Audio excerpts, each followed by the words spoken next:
The Chennai Shopping Mall Shravana Sambaram KG Sale Nakshi Jewelry Mela Flat 50% off.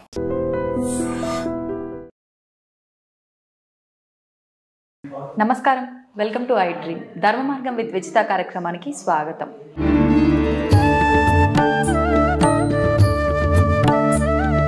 అంటే గీత నేర్చుకో జీవితాన్ని మార్చుకో అనే ఒక ప్రవచనాల ద్వారా, మాటల ద్వారా మనందరినీ గీత నేర్చుకోవడంపై ఆసక్తి కలిగేలా మాట్లాడుతూ ఉంటారు.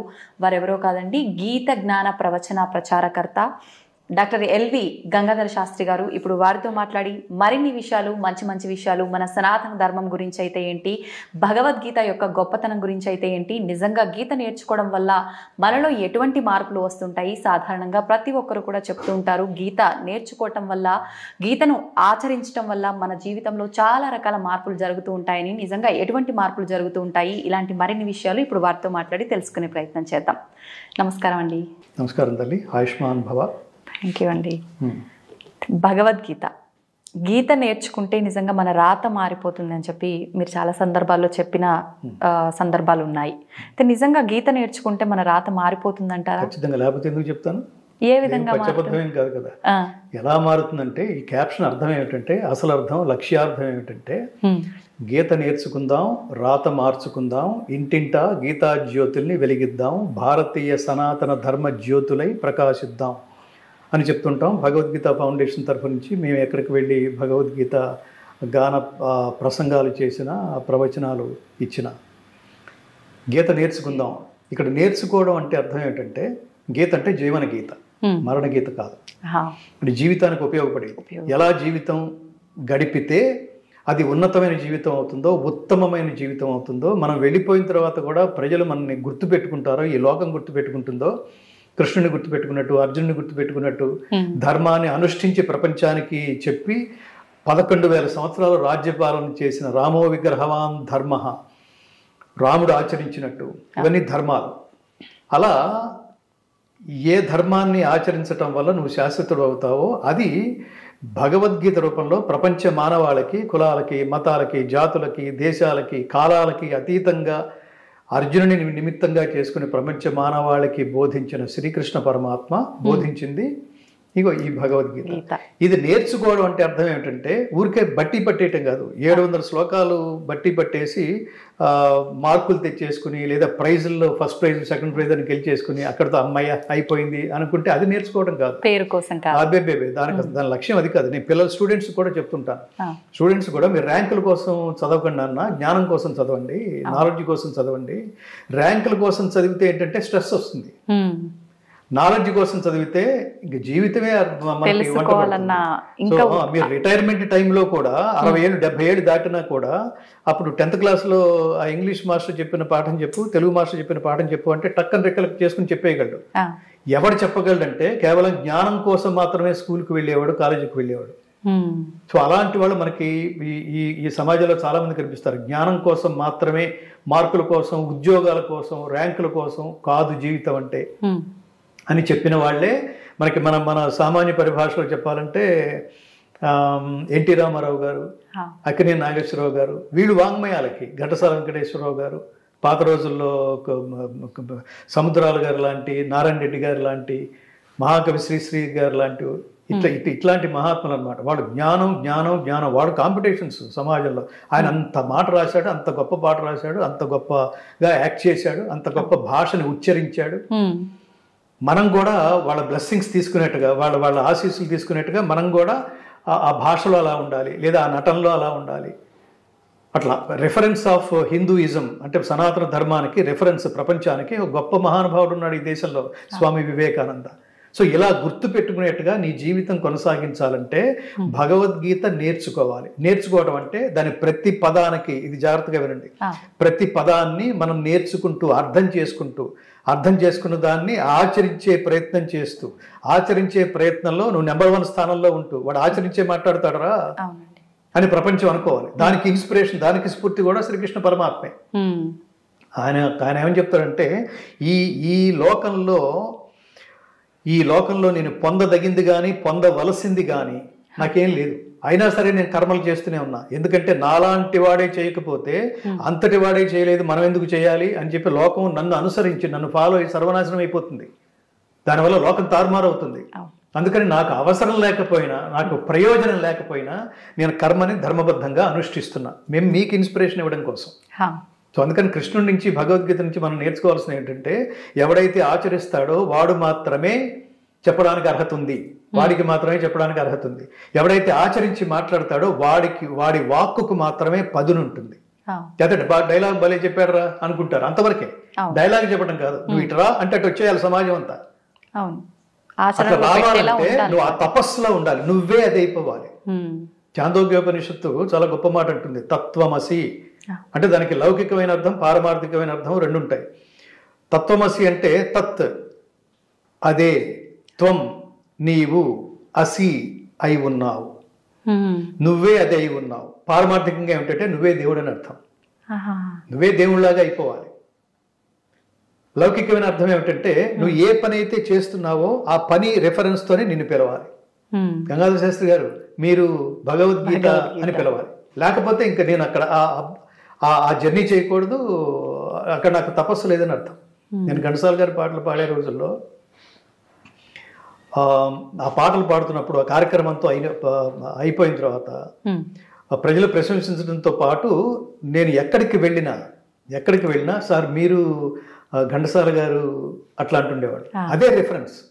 అంటే మీరు దాని యోగం అంటాం, యుజ్యతే ఇది యోగ. యోగం అంటే కలయిక. ఈ కలయికలో రెండు, లౌకికంగా కలయికేమో నీ పనితో కలిసిపోయి ఉండాలి, పనే నువ్వైపోయి ఉండాలి, ఆ పనితోనే నువ్వు పిలువబడాలి. అల్టిమేట్ గా వీడు కారణ జన్ముడు రా, దానికోసమే పుట్టాడు అనిపించుకునేట్టుగా ఆ కర్మను ఆచరించాలి. అది అంతేగాని శాలరీల కోసం నాన్సెన్స్ ఇదంతా. ఈ యాక్టింగ్ చేయకండి, ఏదో చేసాం వీడి మొహానికి ఇదే ఎక్కువ అనుకుంటూ ఉద్యోగాలు చేస్తుంటారు చూడండి, వీడిచ్చే శాలరీకి ఇదే ఎక్కువ. సో అది లోయర్ లెవెల్ కర్మ అంటారు దాన్ని. సో అల్టిమేట్ లెవెల్ కర్మ ఏంటంటే నువ్వు ఇచ్చే శాలరీతో నాకు సంబంధం లేదు, నేను నిరంతరం అదే తపస్సులో ఉంటా. ఓకేనా? కోటి దీప ప్రభలలో స్వామి కోనేటి నీటి అలలలో శతకోటి భక్తుల నయనములలో తెప్పపై వేంచేయు తిరుపతి రమణ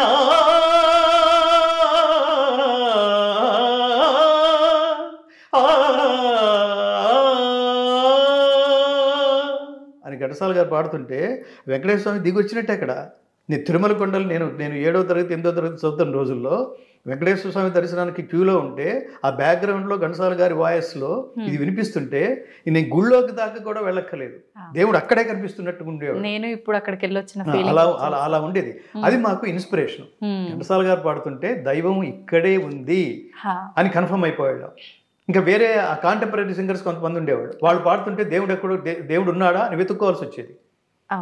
దీని తపస్సు అంటాం. దాంతోనే కలిసిపోవడమే తపస్సు, కలిసిపోయే కర్మే తపస్సు. సో అట్లా భగవద్గీతని మీరు అడిగిన ప్రశ్న, పెద్దానికి నేను సోదాహరణంగా వివరిస్తుంటాను. సో ఇదేదో లెంగ్త్ ఎక్కువైపోయింది అని అనుకోకండి. సో గీత నేర్చుకోవడం అంటే ప్రతి పదానికి అర్థం తెలుసుకోవడం. అర్థం తెలియకపోతే సద్గురువుల దగ్గరికి వెళ్ళటం, ఇదేంటి గురువు గారు నాకు అర్థం కావట్లేదు ఖచ్చితంగా ఇది భగవద్గీత గురుముఖత నేర్చుకొనవలసిన బ్రహ్మ విద్య. ఇప్పుడు చాలా మంది ఊరికే జస్ట్ లైక్ దట్ యేసు వచ్చును లాగా వాడు రాడు వీడు రాడు, నువ్వు తపస్సు చేయకపోతే ఎవడు రాడు. అందులో అంకిత భావం ఉండాలి, తపస్సులాగా ఉండాలి. దానికి పరమ ప్రయోజనం, దీనికి నేను పరమాత్మ అనుగ్రహం కోసమే చేస్తున్నాను, దీనికి నాకేం స్వార్థం లేదు, ఇది చేస్తే నాకేమిటి అనే ఇన్నర్ డిస్కషన్ లేదు అనుకుంటూ పనిచేయాలి. సో మేము భగవద్గీత గానం రికార్డ్ చేస్తున్నప్పుడు ఇదే ఈ స్ఫూర్తితోనే పెద్దల అనుగ్రహం, గురువుల అనుగ్రహం, చాలా గొప్ప గొప్ప పీఠాధిపతుల అనుగ్రహం, తపస్సు అనుగ్రహం వల్ల ఇవన్నీ మాకు తెలిసినాయి. ఇవాళ 4 ముక్కలు మాట్లాడగలుగుతున్నాం అంటే ఖచ్చితంగా వాళ్ళ అనుగ్రహం. అందుకని గీత నేర్చుకో. రెండవది రాత మార్చుకో. గీత ఎప్పుడైతే నేర్చుకుంటున్నావో, గీత నేర్చుకుంటే నీ ఐడియాలజీ మారిపోతుంది. అప్పటి వరకు ఎలా ఉన్నావు, గీత పాత రోజుల్లో ఇది ఒక యాడ్ వస్తుండేది, జీవన్ టోన్, తినకముందు తిన్న తర్వాత ఇటు చూపిస్తుండేవాడు వాడు.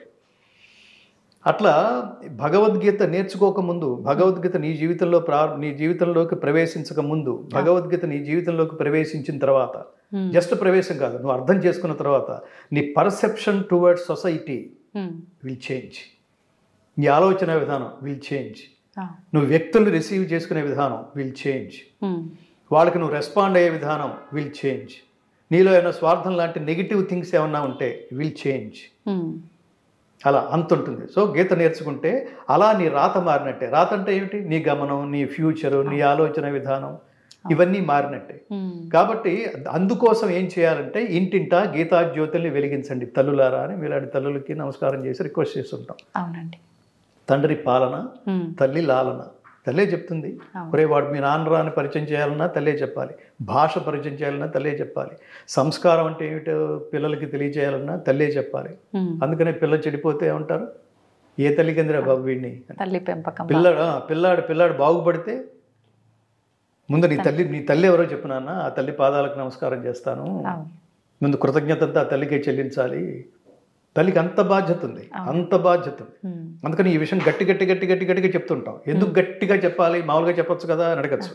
ఎందుకు గట్టిగా చెప్పాలంటే వాళ్ళ సోషల్ మీడియా చూడండి, స్త్రీలలో ఇది ఆరాధింపదగినట్టుగా ఉంది, ఈవిడ నమస్కరించదగినట్టుగా ఉంది అనే స్త్రీల పర్సంటేజ్ రోజు రోజుకి తగ్గుతోంది. అసలు అంటే మనం 4 అడుగులు దిగజారితే అవకాశాలు వచ్చేస్తాయి. 4 బూతు మాటలు మాట్లాడితే అవకాశాలు పెరుగుతాయి.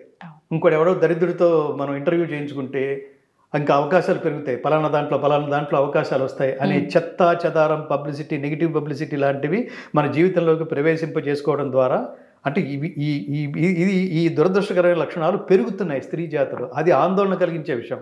అప్పుడు వాళ్ళ పిల్లలకి ఏం చెప్పగలరు? సమాజానికి ఇచ్చే సందేశం ఏమిటి? ఎలాగైనా బతికేచ్చు అని చెప్పడమా? ఎలాగైనా బతకాలా, ఈ పద్ధతిగా బతకాలని చెప్పాలా? పద్ధతిగా బతకాలి. అది దానికోసం భగవద్గీత చెప్పాలి. ఏ శ్లోకం ఏం చెప్తోంది? ఏది నేర్చుకున్న తర్వాత జీవితం నిజంగా సెటిల్ అయినట్టు, ఏది నేర్చుకున్న తర్వాత జీవితం పరిపూర్ణమైనట్టు, ఏది నేర్చుకున్న తర్వాత జీవితం మనం వెళ్ళిపోయిన తర్వాత కూడా మన గురించి ప్రపంచం గౌరవంగా అలా మాట్లాడుకుంటున్నట్టు. ఈ చెత్తాచెదారం ఇప్పుడు ఏదైతే మాట్లాడుకుంటున్నామో అది ఆందోళన కలిగించే విషయాలు అయి ఉండొచ్చు, కానీ వాటి ఎక్స్పైరీ డేటు చాలా తక్కువలో ఉంటుంది.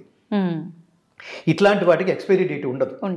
ఎందుకంటే భారతదేశానికి స్వాతంత్రం వచ్చే నాటికి 5048 సంవత్సరాలైంది భగవద్గీత శ్రీకృష్ణుడు అర్జునుని నిమిత్తంగా చేసుకుని ప్రపంచ మానవాళికి బోధించిన కర్తవ్య బోధ అయిన భగవద్గీత చెప్పి 5048, ఇప్పటికీ 125 సంవత్సరాలు దాదాపుగా.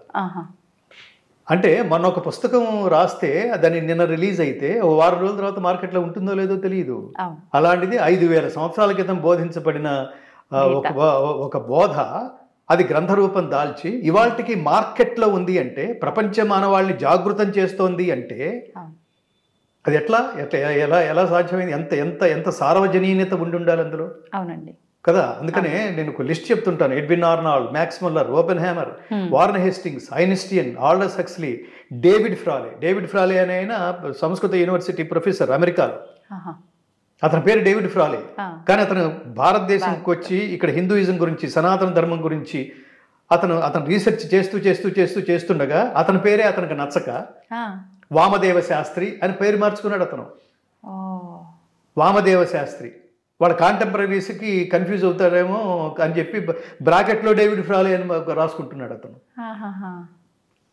అంటే ఈ సనాతన ధర్మ శక్తి, దాని ప్రభావం అంత ఉంటుంది, దాని సంస్కార ప్రభావం అంత ఉంటుంది. సో అందుకని గీత నేర్చుకో, రాత మార్చుకో, ఇంటింటా గీతా జ్యోతుల్ని వెలిగించు.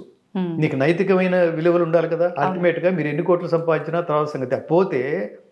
పోతే ఆ శవం అక్కడ ఉంటుంది. చుట్టూతో చేరిన వాళ్ళు ఏం మాట్లాడుకుంటారు? ఎంత గొప్ప వ్యక్తి పోయాడో, ఎన్ని లక్షల కోట్ల వాడు పోయాడో అనుకోరు. ఎంత మహామనిషి పోయాడో, ఆయన దగ్గరికి వెళ్తే నీకు సహాయం ఖచ్చితంగా చేయాలి అనేది ఎక్కడన్నా ఆయన కనెక్ట్ అయితే ఆయన దగ్గర నుంచి రిక్తహస్తాలతో వెళ్ళేవాడంటూ ఉండడు. ప్రతి వాడికి అంతంత చేశాడు. నేను మధ్యాహ్నం ఎక్కడో విన్నాను, ఒక మహానుభావుడికి లక్షల కోట్లు ఉన్నాయి, ఉంటే మాత్రం అవతల వాడికి కొన్ని ఎకరాలు, కొన్ని ఊళ్ళు, కొన్ని స్టేట్స్ కూడా కొనేసేయచ్చే. అంతంత డబ్బు ఉంటే ఏమైనా కొనేసే. అట్లా కొనలేదు. రోజుకు 6 కోట్లు చేస్తారు. అలా ఉంటారు.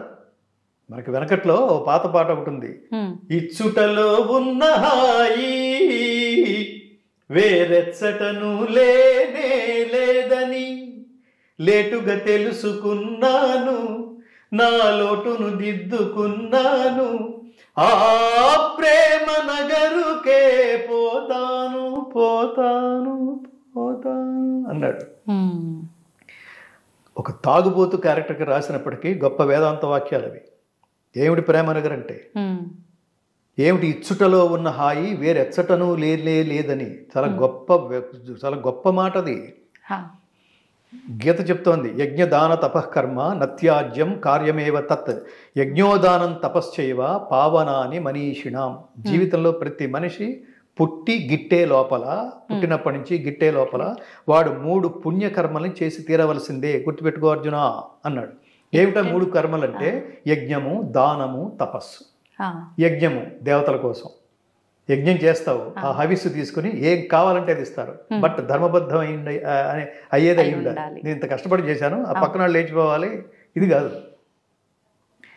అట్లాగే దానము, ఎవరికి? ఆర్తులకి. ఎవరైతే అన్నార్తులు ఉన్నారో, ఎవరైతే ఖచ్చితంగా దానం స్వీకరించవలసిన స్థితిలో ఉన్నారో వాళ్ళు ఖచ్చితంగా దానం చేయవలసిందే. దానం ఇచ్చుట కర్తవ్యమని భావించవలెను గీత చెప్తోంది. దాతవ్యమితి యద్దానం దీయతే అనుపకారిణే. నా ప్రత్యుపకారాన్ని నేను ఆశించకుండా దానం చేస్తాను అనుకుంటూ దానం చేయాలి. దానం చేసేటప్పుడు కూడా అపాత్ర దానం చేస్తే అవన్నీ ఆ 3 రకాలైన సాత్విక, రాజసిక, తామసిక 3 దానాలకి ప్రధానంగా మనం ఆలోచించవలసింది దేశకాల పాత్రముల నెరిగి, వాడి అర్హత నెరిగి. నేను ఎప్పుడు చెప్తుంటాను, God gives you what you deserve, not what you Dzire. దేవుడు కోరికని బట్టేవాడు, అర్హతను బట్టి ఇస్తాడు. దేవుడే అలా ఇస్తున్నప్పుడు నువ్వు ఆ మార్గంలో నడవద్దు. నువ్వు కూడా అర్హత లేకుండా ఎవరికి ఏమీ ఇవ్వద్దు. ఉద్యోగ అవకాశం ఇవ్వద్దు, మావాడు మా క్యాస్ట్ అట్లా అనుకునే అవకాశాలు ఇచ్చేద్దు. సమాజం నాశనం అయిపోతుంది, ఫ్యామిలీలు నాశనం అయిపోతాయి, వ్యవస్థలు నాశనం అయిపోతాయి. కాబట్టి 3వది తపస్సు. ఆ తపస్సు ఏమిటంటే ఎవరి కోసం తపస్సు చేయాలి? పరమాత్మ అనుగ్రహం కోసం. దేనికోసం తపస్సు చేయాలి? జన్మరాహిత్య స్థితి కోసం తపస్సు చేయాలి. ఆ స్థితిని ఏమంటాం? శాశ్వతానందమయ స్థితి. అది ఎవరు ఇవ్వగలరు? పరమాత్మే. అది వస్తే పరమాత్మలో లీనమైనట్టే. దాన్ని మోక్షం అంటారండి. దాన్ని మోక్షం అంటాం. కాబట్టి ఇచ్చుటలో ఉన్న హాయి వేరెచ్చటను లేదని ఇవ్వడం అలవాటు చేసుకోనన్నా. ఎప్పుడు సమాజం నుంచి దోచుకున్నది దాచుకోవడం. జీవితం అంటే లగ్జరీ కాదు. దోచుకున్న దాన్ని లగ్జరీల కోసం విలాసవంతమైన అసలు భగవద్గీత వాటిని దాన్ని సమర్థించదు. విలాసం కాదు. ఎప్పుడైతే దానికోసం ప్రయత్నిస్తావో శశాంతి మాప్నోతి నకామకామి. భోగాసక్తుడు శాంతిని పొందజాలడు. అది పొందే లోపల ఇది అయిపోయింది, ఇది మీద విరక్తి కలిగింది, ఇంకోటేదో పొందాలి, అది అయిపోయింది, ఇంకోటేదో పొందాలి. నిరంతరం ఇదే పొందుతూ ఇదే జన్మెత్తుతూ మళ్ళీ ఇదే జన్మ, ఇదే మరణం, ఇదే జన్మ, మరణం తర్వాత జన్మ, మరణం తర్వాత జన్మ. ది పర్పస్ ఆఫ్ లైఫ్ చెప్తుంది భగవద్గీత. అందుకని ఇంటింటా గీతా జ్యోతుల్ని వెలిగించండి. ఏమిటా గీతా జ్యోతి అంటే? జ్ఞాన జ్యోతి. అది ఒక్కసారి నీ జీవితంలోకి ప్రవేశిస్తే నీ డ్యూటీలన్నీ చాలా అద్భుతంగా ఉంటాయి. నీ ఆలోచన బాగుంటుంది, హెల్త్ పాడవటం ఉండదు. ఇది ప్రతివాడికి టార్గెట్ అనే స్ట్రెస్తో ప్రపంచం అంతా చాలా టెన్షన్ పడుతోంది. టార్గెటే స్ట్రెస్, మానసిక ఒత్తిడి. టార్గెట్ రీచ్ అవుతానా లేదా భగవద్గీత చెప్తోంది. కర్మణ్యేవాధికారస్తే మా ఫలేషు కదాచన మా కర్మ ఫలహేతుర్భూ మా తే సంగోస్త్వకర్మణి.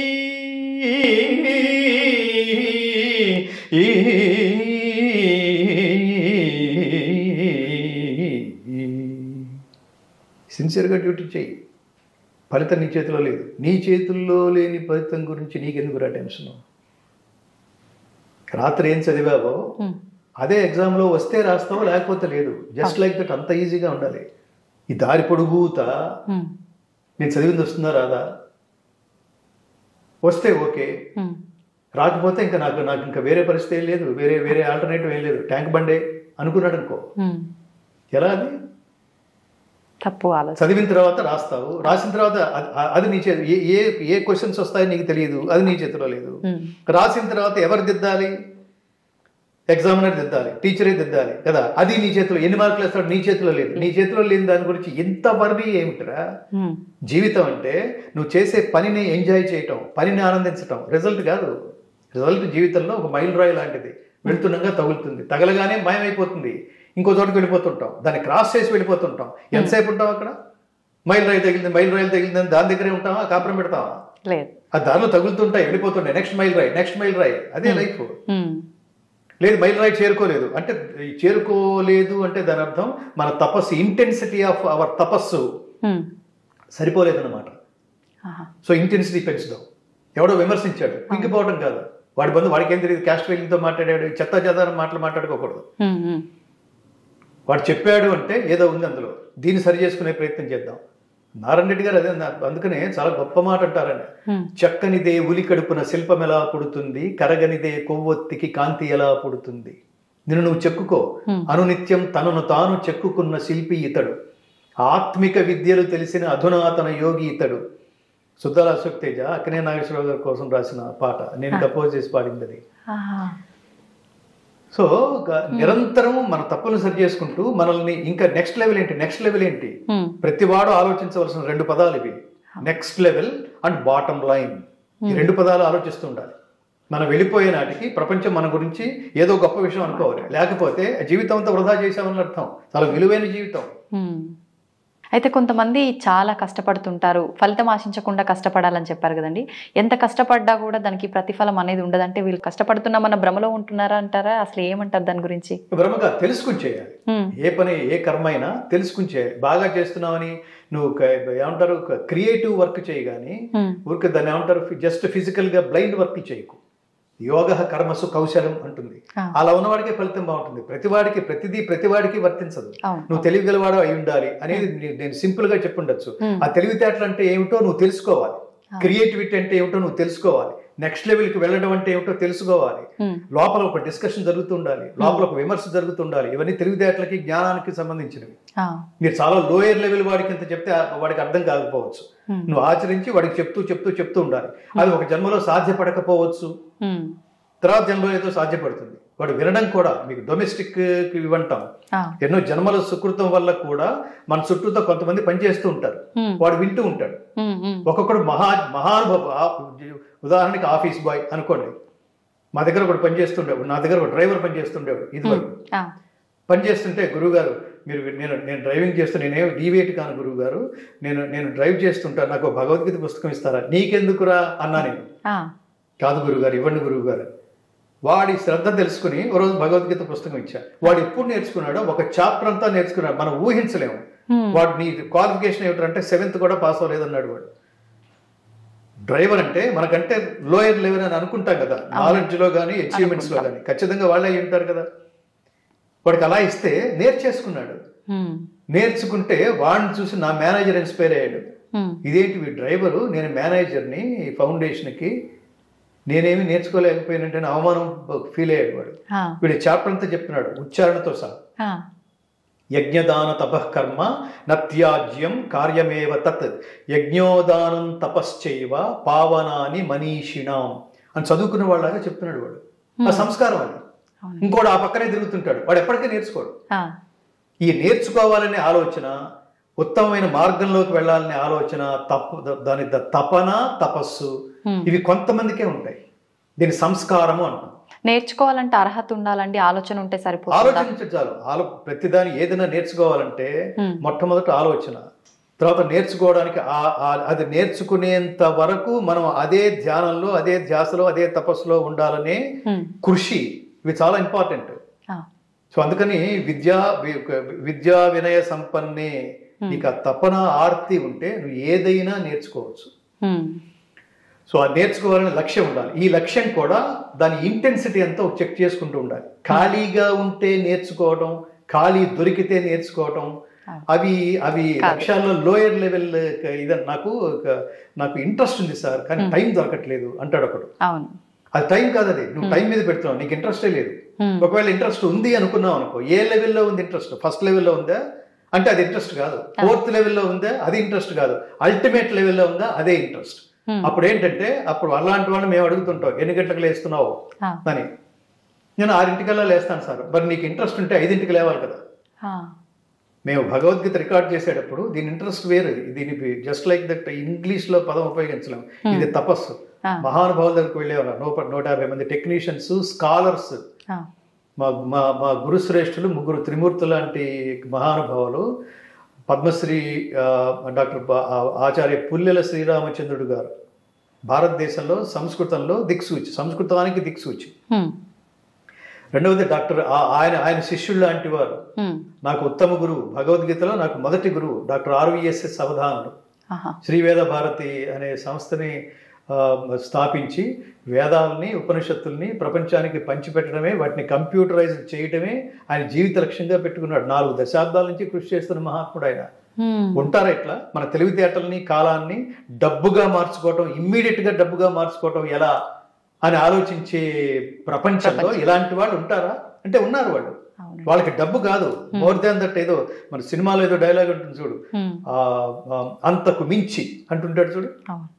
డబ్బు కాదు, అంతకు మించి ఏదో ఉంది అనుకునే వాళ్ళే ఈ తపస్సు.